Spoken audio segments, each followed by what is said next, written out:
From the air, our view in a helicopter, the scale of the damage is stunning. Roads washed away, a tangled mess of trees, rocks, and mud. Water seemingly everywhere. Good evening, I'm Ian Hanneman, sitting near the flood zone in Abbotsford. Tonight, the aftermath of a devastating storm. The deadly mudslide. The whole side of the mountain come down and taking out these cars. It was the scariest thing I've ever seen. Thousands forced from their homes. This is unprecedented. And stranded with no road out. Look at this bridge, look at this bridge. There's nothing left of it. Vancouver and the entire lower mainland cut off. And I'm Adrienne Arsenault. Also tonight, Saskatchewan apologizes to the grieving family of a COVID-19 patient who died far from home. The funeral home, from what we can see, did more to bring my dad home than the government did. And ice dreams for the Beijing Games and beyond. I guess we'll know probably in 15, 20 years what this does for hockey in China. China's team, Russian training, Canadian content. This is The National.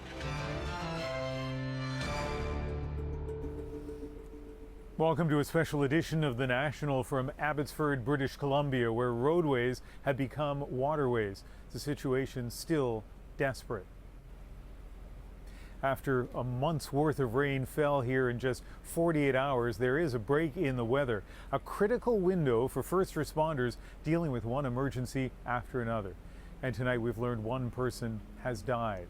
The body of at least one motorist has been found at the scene of this landslide several hours north of Vancouver along the highway towards Lillooet.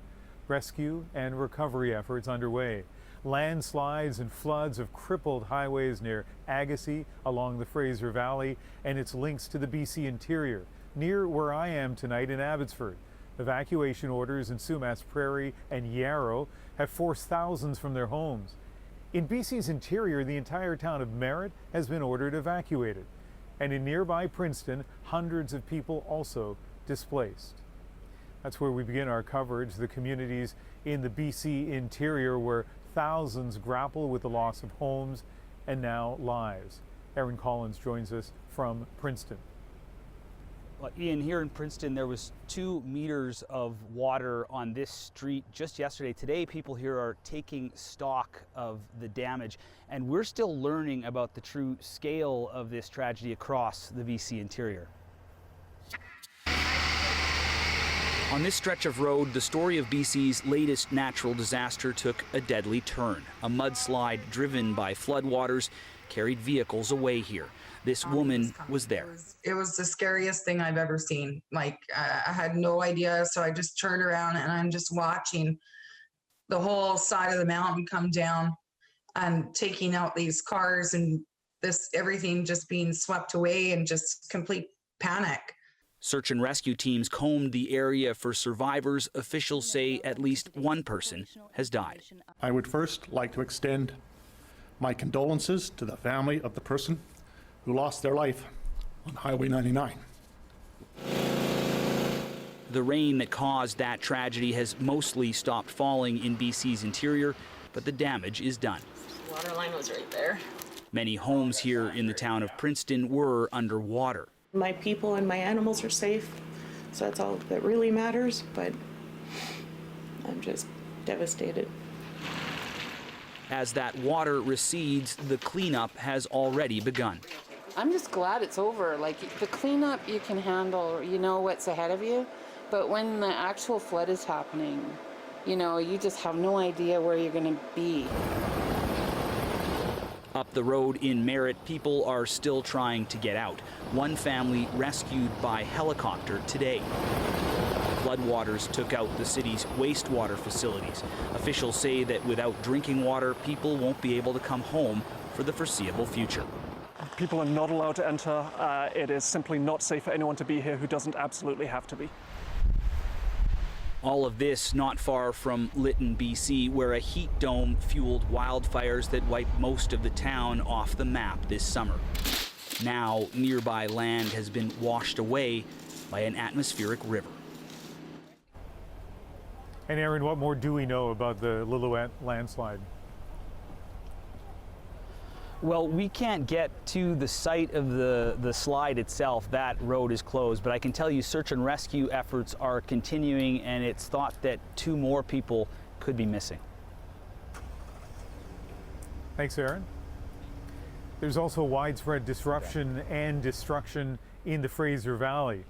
Chilliwack, for example, normally a half-hour drive from here in Abbotsford, but between these 2 cities, parts of the highway are submerged and evacuation orders affect thousands of people.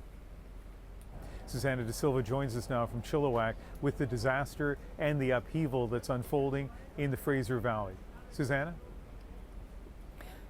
Well, Ian, I'm here actually on a dairy farm just on the edge of one of the evacuation zones in Chilliwack. You can see the flashing lights over my shoulder. That's where that begins.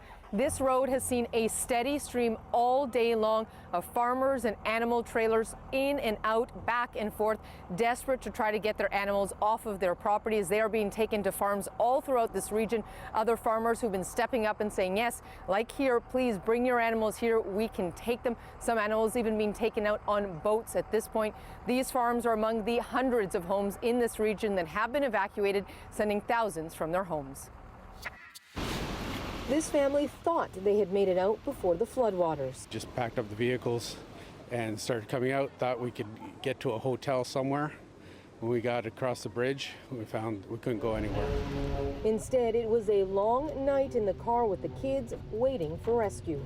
Just trying to calm them down, tell them that everything's going to be safe. My wife's a little distraught, knowing what might happen with the house, flooding. But theirs was one of the less dramatic rescues around the Fraser Valley. People were going off the side of the road. We had cars flipped over. A situation where we had, one member had to throw in a life jacket and swim out or wade out towards a car that was overturned to bring someone back. And that was just almost on a regular basis for about 2 hours there. Police rescued people from 5,000 cars stranded on the Trans-Canada Highway overnight. Now it's somewhere under all this water, preventing anyone from heading west into Vancouver, while landslides in the other direction on the highway are stopping anyone from going north to Hope, another community completely cut off. We have approximately around 2,000 extra people in the area.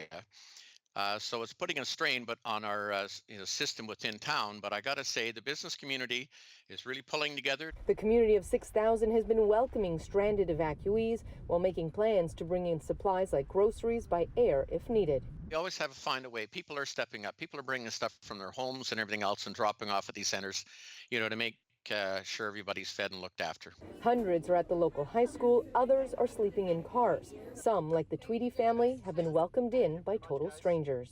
We're very, very grateful for Miranda and Mark and their little one, Felix, who took us in and are feeding us and helping us and all of that stuff, because we wouldn't be able to, we'd be stuck in our car with a 2-year-old. And the community of Hope saw an influx of about 500 cars last night alone. Those were people still stuck on Highway 7 in Agassiz with those slides. A lane was opened up to allow them to head into that community. And today searchers took to the ground. They took to air using a drone to examine that area. And they believe that everyone has gotten out of that slide alive. Ian? Susanna De Silva just outside of Chilliwack.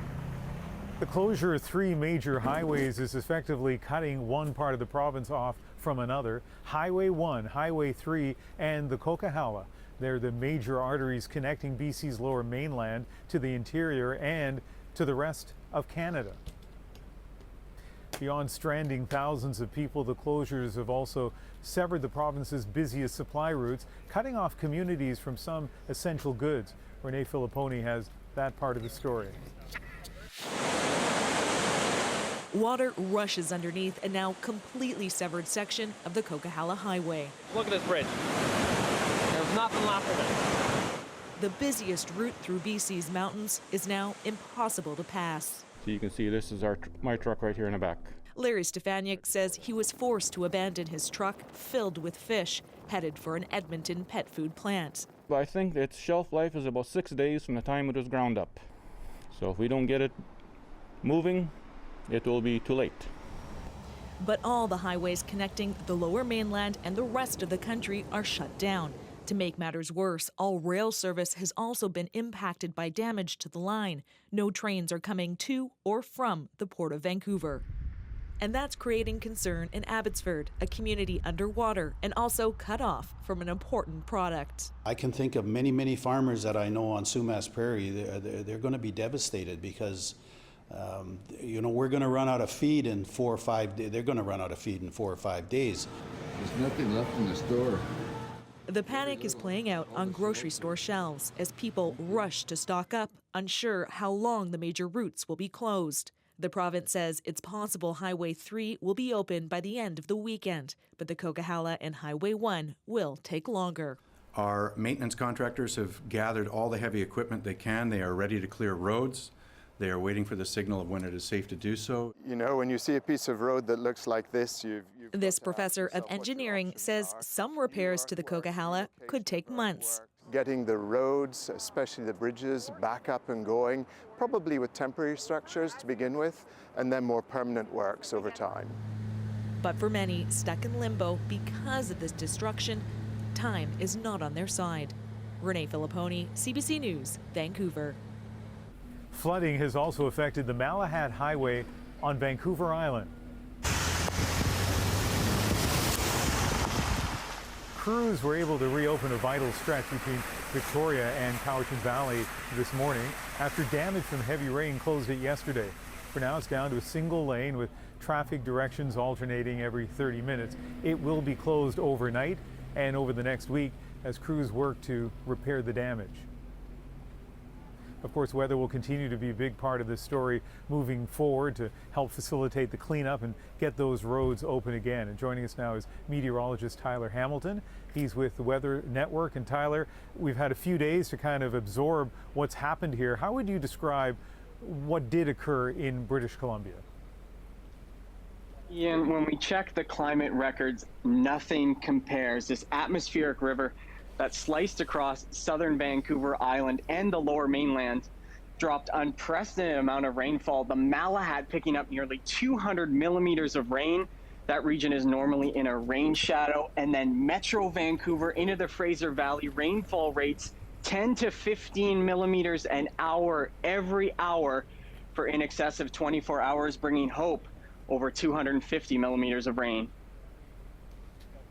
Yeah, unbelievable numbers, unprecedented numbers in some cases. Here tonight in Abbotsford, it is cool and it is clear. Both of those things are good news because they don't need more precipitation right now. What can we expect in the immediate forecast?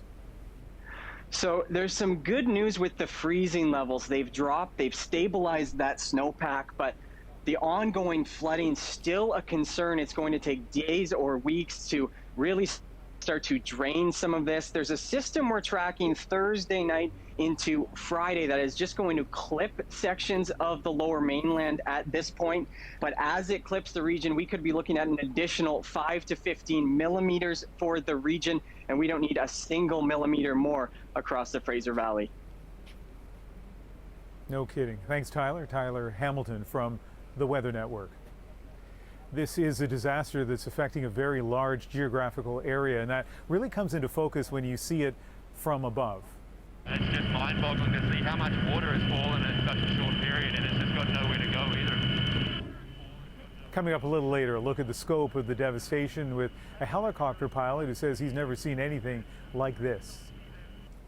And I'll be back with that and also more of our special coverage a little later. Until then, Adrian, back to you. All right, we'll see you soon, Ian. Thanks very much.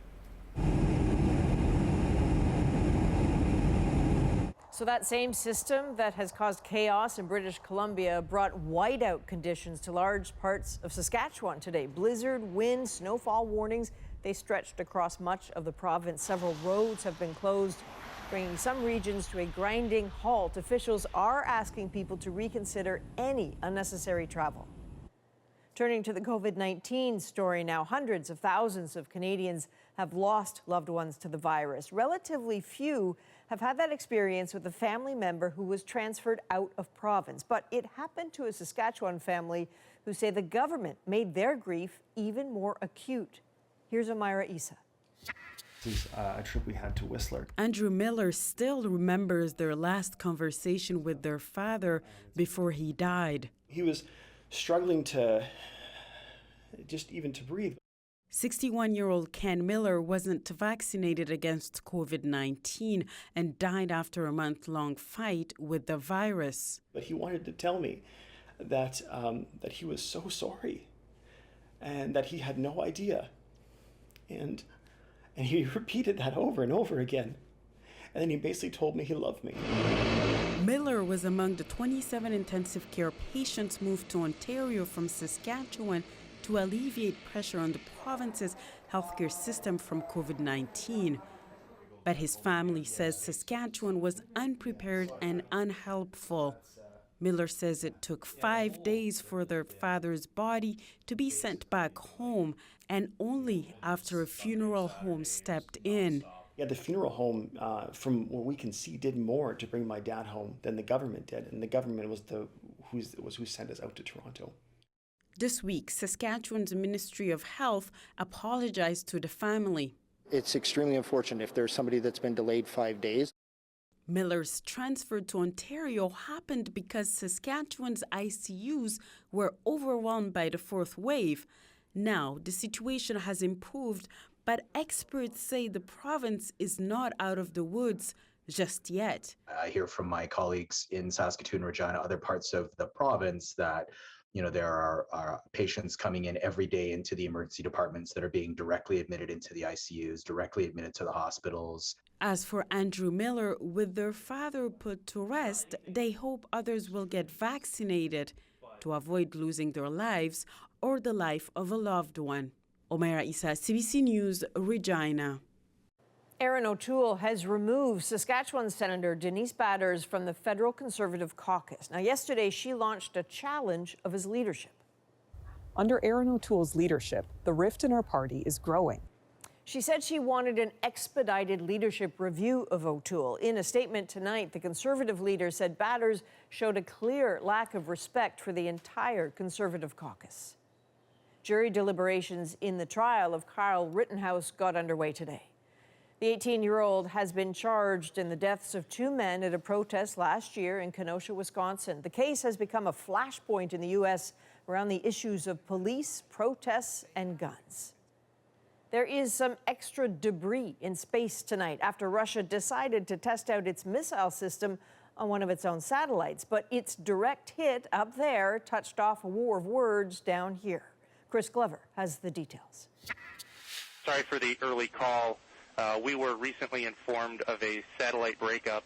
Astronauts aboard the International Space Station received a warning yesterday morning to shelter in pods under threat from space debris. Thanks for a crazy but well-coordinated day. We really After hours of worry, American astronaut Mark Vande Hey confirmed everyone was safe. today, and we're looking forward to a calmer day tomorrow.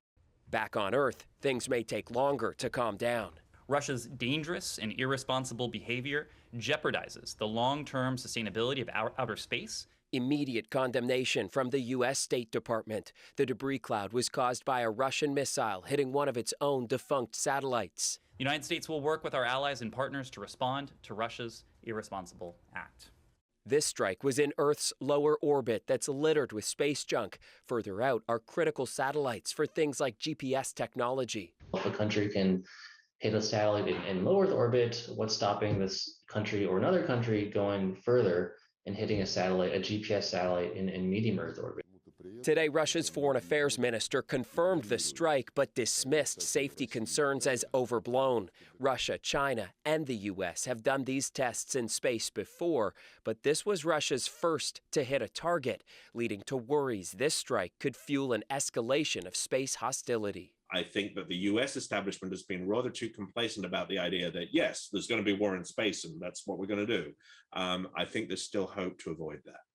He is fearful of what response the U.S. State Department determines is reasonable and says when it comes to space, all governments should focus on negotiation, not retaliation. Chris Glover, CBC News, Washington. Canadian hockey players are training in Russia for the Winter Olympics, just not to represent Canada. Pretty surreal. I mean, living the dream. Ahead tonight, why a gold medal isn't necessarily the objective. What a pandemic spent in isolation could mean for Canada's elderly. There's a whole generation of older people, that may suffer consequences. And I'll be back from Abbotsford with a view from above. Surveying the devastation in British Columbia, the National is back in 2.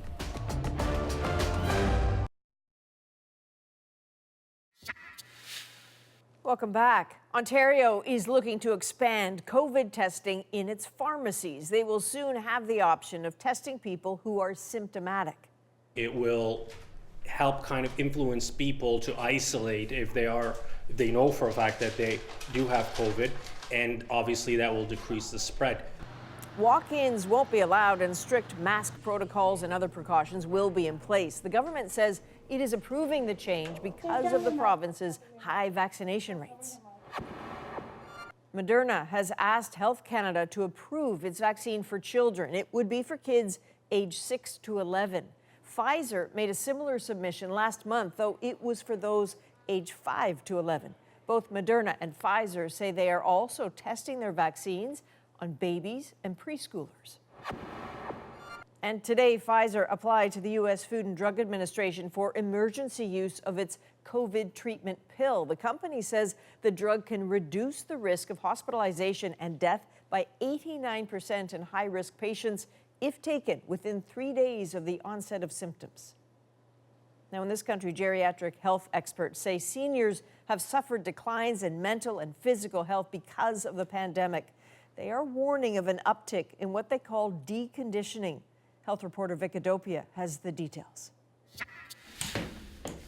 For Yasmin Hashem's mother, getting around has become noticeably harder during the pandemic. Before she would get out, there was more exercise. So now the thought of getting out of the house is scared.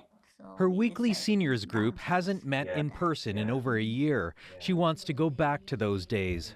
So we can tuck each other and laugh sometime for 1 hour. They're trying to bring back the laughter at this seniors online art class. Being cut off from each other has been a real heavy strain. For some elderly people, that strain of the pandemic has led to more social isolation, malnutrition, and inactivity, accelerating mental and physical decline, which experts call deconditioning.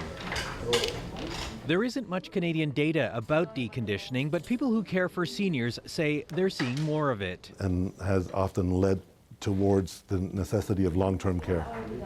Next to COVID-19, the signs of deconditioning are subtle, but no less arresting, even for this geriatric emergency doctor. In going through his symptoms and complaints, the thing that was heartbreaking, that he was dying of loneliness, and I didn't know how to help him. Lee's now researching how to treat seniors' pandemic isolation with hospital volunteers who call them up weekly just to talk. He says elderly Canadians are losing their quality of life prematurely. We won't know how bad it was for 5 or 10 years. There's a whole generation of older people that may suffer consequences. You want her to see go up? Yasmin and her mother are still trying to stay connected with others on the phone and online, but it's not enough. Now, every day is the same. And that has worrying consequences. Vicadopia, CBC News, Brampton, Ontario. For many, the pandemic has caused big problems for high school learning, but one particular solution is coming under increasing scrutiny. It's a system that packs 1 or 2 subjects into a short, intense time frame.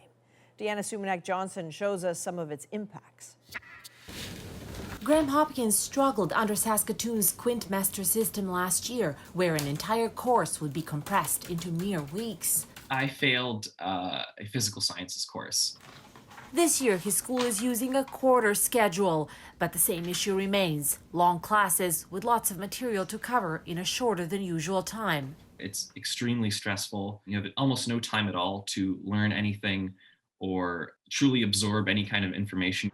Quadmesters and modified semesters were originally brought in by high schools, mostly in Ontario, to limit contacts when students were going class to class. The system has barely improved in this school year. Students here have only 2 classes a day, each 2.5 hours long.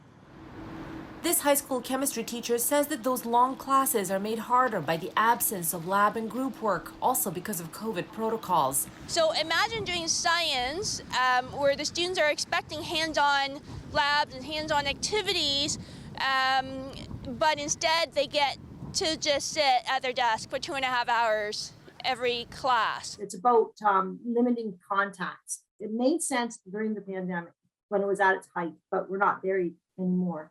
In a statement to CBC News, a spokesperson for Ontario Minister of Education, Stephen Lecce, said, "We will continue to follow the advice of the Chief Medical Officer of Health with the objective of keeping students and staff safe and cautiously returning to a more normal learning experience for students." As for Graham Hopkins, he's taken an extra year of high school to beef up his math and science marks and working on a petition to coax his school board to revert back to normal semesters in the new year as teens try to claw back some normalcy in their third school year affected by the pandemic. Deanna Sumanak-Johnson, CBC News, Toronto. Next, we'll be back from Abbotsford, British Columbia, with a staggering scale of the devastation in this province. What we saw when we took a helicopter today to get a sense of the damage that has been left behind. Plus, the story of a rescue from the landslide. He was covered in mud and blood, screaming, "We need help." She then went on to help that man save his family. I'll talk to her after the break.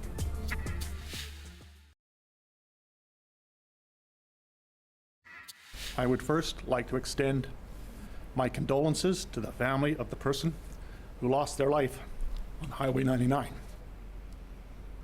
The devastating impact of the floods here in British Columbia, with police confirming today at least one woman has died in a mudslide and 2 more people are still missing. Welcome back to our special coverage with major highways washed out and entire cities under evacuation orders. The scope of this disaster is clear, but it really sinks in when you see it from above. And this afternoon, I had the opportunity to survey the damage from a helicopter. We took off from Pitt Meadows, about 30 kilometers east of Vancouver. And it didn't take long to see just how extensive the flooding is. You're looking just east of Abbotsford. There are places along the Fraser River prone to flooding, but as our pilot pointed out, he's never seen anything like this. That's Highway 1, the Trans-Canada, underwater. Some semi-trucks stranded, and water is still pouring in. Further east, past Chilliwack, we headed to one of the slides on Highway 7 on the north side of the Fraser River. From a distance, the slide looks like a scar on the side of the mountain. As you get closer, you get a sense of just how much rock and mud and how many trees came tumbling down when the mountain let go. There is a path of sorts where the highway was, empty cars lined up, stranded, as they have been since Sunday, and questions about just how stable it is above the road. So that's the view of the slide from the air, but someone who got an up-close and frightening look at it from ground level is Laura Ronson, an ER nurse who found herself on Highway 7 near Agassiz when the disaster struck. And so first of all, tell us, you were driving along the highway when all of a sudden you started to see cars moving. Describe that for us. Well, it was pretty intense. All of a sudden saw a bunch of 2 cars. I thought they were turning around, but they definitely were sliding into the barrier, and then saw the mud flow and the barrier broken. So I turned around and went the opposite route, and then that's when I saw the next one, power lines down, another bunch of trees, and then tried to call my mom, and then a man comes out of the bush, and he's all covered in mud and blood, and he's screaming, "I need help," and he's asking me to help. His family's in a van, rescue or trapped down, I guess, the slide. So I immediately went into, I guess, fight or flight mode, and got some boots borrowed from a gentleman because I was wearing slip-ons, and then got a headlamp. I'd already loaned my headlamp to the fella, and went down the side of the mountain. I think it was about 30 feet down where they were trapped. Thankfully, they were all alive inside, and they were all breathing, and they were all safe enough to be removed from the van. So we all worked as a team with a rope gentleman tied to a pole, and we all kind of worked together to help each other up the hill, help the family who was injured, and then we all got them into vans with blankets. Everyone donated water and warmth and their time, and it was awesome. Everyone was safe, and we got everyone to where they needed to be until the paramedics showed up. So after that, it is an incredible story. I mean, you're dealing in the dark there. It is cold. You don't know how stable the ground is, and then all of a sudden you're dealing with this rescue. It must was it frightening at the time? I mean, nobody seemed, I don't know, it just all happened so fast. And it was like, this guy's family's down there and he's screaming, he needs help. And I'm like, I need to help this person. This is kind of what I signed up for as a nurse. You don't, just punch the clock and leave, right? So, but we just needed to get the right resource. But what was really scary is the fact that the power lines were down, and it looked like the mud was still flowing a little bit. So thankfully, there were some trees that were, protecting this van from going down further, but it was quite scary. It's like, who knows if we move some person, is this tree going to crack? Is this, is this van going to kill me? But that thought didn't even go through my mind till afterwards, right? I just kind of was like, we need to get these people out, and we need to get them out now. So, yeah, I'm have still just processing. 15 seconds left. Yeah, well, so we have 15 seconds left, but I just want to ask you this. You're safe at home now. That's, 48 hours ago. Have you calmed down yet? I think so. I mean, I've been through a lot in my life, but this was up there for sure. I know, just being surrounded by friends and just knowing that I'm safe. I'm just hoping that everyone else is as well. There's so many people stranded. There's so many people that we don't know about. So I'm just sending my love out to them because, I wish they were all in my shoes right now. That's all. You did an extraordinary job under unbelievable conditions, and I'm so happy you told us that story. Thank you very much. Thank you for having me. Have a good night. Good night. Here in Abbotsford, the past 48 hours have been filled with anxiety, distress, and at times complete devastation. We reached out to some of those who have felt the impact in the city to share their experiences, images, and feelings that have been brought on by these massive floods. My name is Fran Boza, and I live in Abbotsford. My husband and I were coming back from his nephew's wedding in Jasper.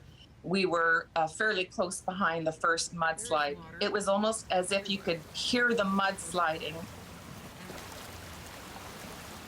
There was nothing we could do, which actually made it so difficult for the people that you knew were alive under the mud. We didn't have shovels. We knew we couldn't go there. It was eerie. There were cars all over the road. There were trunks up and hoods up and babies and children. The power was out everywhere in the city. We were in our car approximately 27 hours. We went to the high school where we were welcomed with open arms, and they were going into their cupboards and bringing anything they could to help the 500 to 700 people stranded there. My friend from Gibson's saw my Facebook post and directed us to her sister that lives here.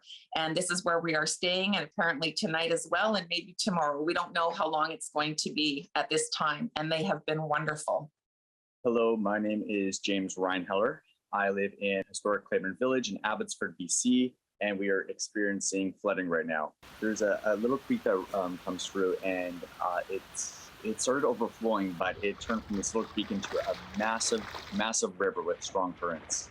So our house was one of the first homes to get hit, and it was hit quite hard.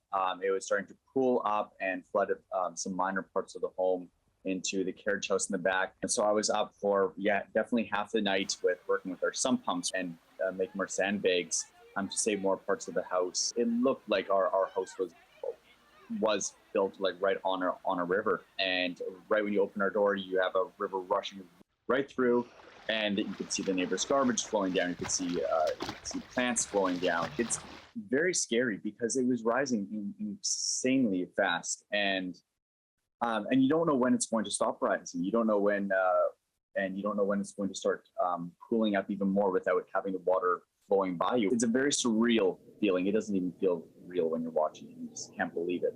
My name is Olive, and I live in East Abbotsford, where we've had quite a lot of flooding in the past couple of days. We're completely surrounded on 3 sides by water. and a big hill behind us. Part of our property is a very large hill going up into the mountain. So our plan is to carry what we can on our backs. We'll be going up the mountain to neighbors that live up there, and then friends of ours who own a truck will come and pick us up, and they can go out through the back way. We've got friends who have offered us their home in the meantime, and so that's where we'd be going for however long we need to, I guess. You know, Adrian, one of the interesting things about this flooding here in Abbotsford, for example, just up the street, there are stores that are open. The streets are dry behind me.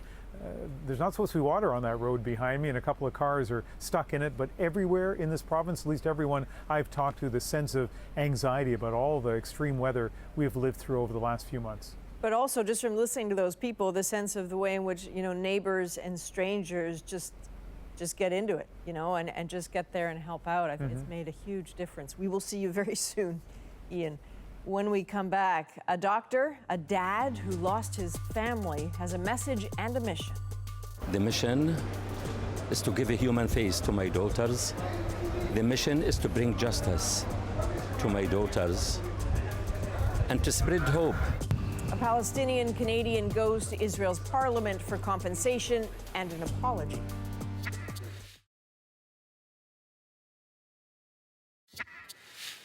Welcome back. Palestinian-Canadian doctor Izzadeen Abuleish was already a champion of peace when an Israeli military strike killed 3 of his daughters during the Gaza War of 2009. Since then, he has campaigned not for revenge, but for recognition. Iris Mackler follows the latest step in his uphill battle to honor his daughters and help others. After Israel reopened its skies post-COVID this month, among the first arrivals was Palestinian-Canadian doctor Izzadeen Abuleish. He was born in Gaza, but says each return is painful, since 3 of his daughters were killed in an Israeli military attack there. Full mixture of pain, sadness, hope, suffering, but most important, determination.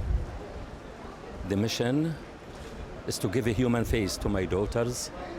The mission is to bring justice to my daughters and to spread hope.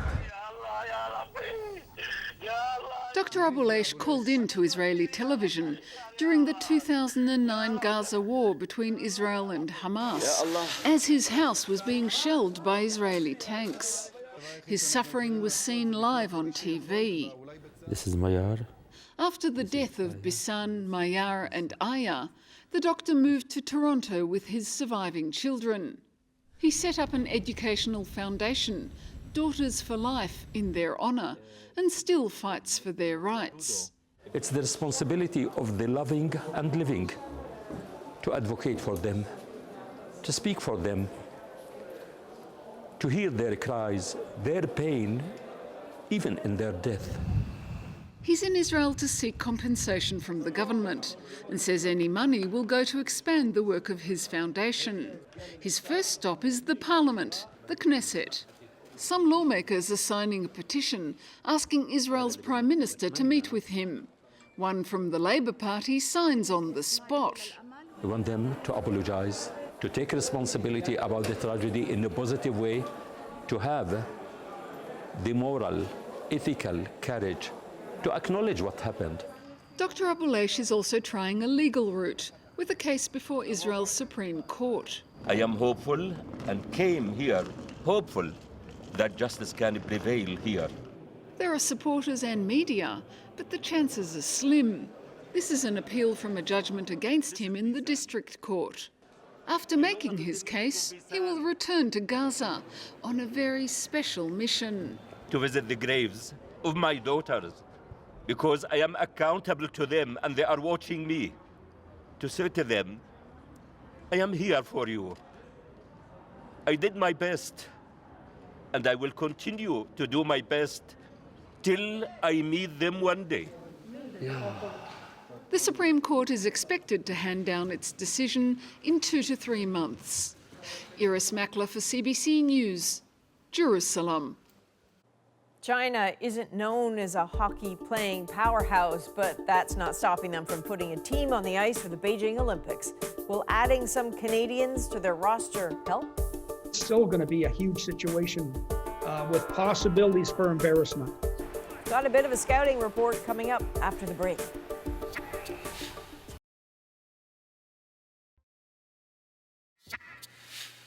Welcome back. With the Beijing Winter Games less than 3 months away, China's men's hockey team is an unlikely collection of players facing an Olympian challenge. Briar Stewart shows us who they are and how they're getting ready. At this arena in a suburb of Moscow, there's a lot of fanfare for China's KHL team, even if there aren't a lot of fans in the stands. The team was moved here from Beijing because of COVID, and on the official roster, 19 Canadians. Many of them have Chinese heritage and have been recruited to help Beijing form a national hockey team. Pretty surreal. I mean, living the dream, playing the second best league in the world, right? But it's been a tough road. Kunlun Red Star is at the bottom of the KHL standings, and in a few months, China's team will play in their biggest games yet. China is able to have a hockey team at the Olympics because it was given an automatic berth as it's hosting the games. To say it will face stiff competition is an understatement. In its pool is Canada and the USA, two powerhouse hockey nations, but will have teams with NHL stars. No one really likes to see their own country lose by a huge scoreline anyway. This Beijing-based sportscaster has been following Kunlun since 2017 and believes there's a lot of negotiation going on around the roster. The International Ice Hockey Federation is currently evaluating the team. In an ideal world, you have as many homegrown players, domestic Chinese homegrown players as possible on that Olympic roster. But realistically, they're just not at the same standard. Dave King, a former NHL and Olympic hockey coach, says there's a lot of talent and effort, but it won't be enough for Olympic glory. It's still going to be a huge situation with possibilities for embarrassment. When the scores get out of scope, that's when people wonder. But the Chinese team does have a few dedicated fans. This man, who told us his nickname is Lenin, says he's always cheered for China and communism, and he'll keep cheering for its hockey team. We thank the Canadians for teaching them how to play, he said. And that's a big part of this entire endeavor. The ultimate goal, Ethan Werrick says, is to develop the country's hockey program. It's going to be a great honor. It'll be great exposure for the country. I guess we'll know probably in 15, 20 years what this does for hockey in China. And what kind of impact the country's Olympic team, likely stacked with Canadians, will have on the sport. Briar Stewart, CBC News, Moscow. Next, the incredible lengths a BC man went to save horses trapped by flooding. The dramatic rescue as water rose, and it was all caught on video. That's next in our moment. They were planning a series of assassinations. They don't care who they maim or hurt or kill. White Hot Hate on CBC Listen or wherever you get your podcasts. Woo! Okay, follow them out. As thousands of people fled the city of Merritt, British Columbia, Henry Chilahitsia stayed back to help rescue dozens of horses trapped by the rising waters.